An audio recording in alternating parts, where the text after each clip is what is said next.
রাসূল সাল্লাল্লাহু আলাইহি ওয়াসাল্লামের ছোট্টকালে সুন্দর একটি ঘটনা। রাসূল সাল্লাল্লাহু আলাইহি ওয়াসাল্লাম যখন দুধমা হালিমার নিকট ছিলেন, তখন দুধমা হালিমা বলেন, মুহাম্মদ, তুমি বকরি চড়াইতে যেও না, তোমার চেহারাটা লাল হয়ে যায়।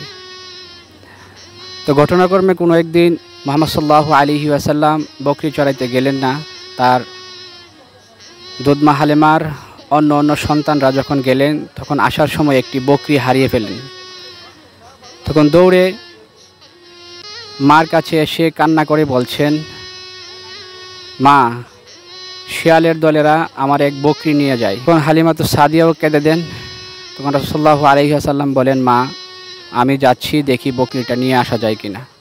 তখন রাসূল সাল্লাল্লাহু আলাইহি ওয়াসাল্লাম গেলেন এবং শিয়ালের দলকে ডেকে বললেন, হে শিয়ালের দল, কে বা কারা আমার মায়ের বকরিটা নিয়ে আসছো?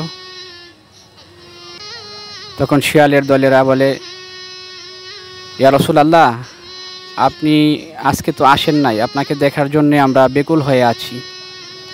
তো ভাবলাম যে বকরিটা যদি রেখে দিই তাহলে আপনি আসবেন।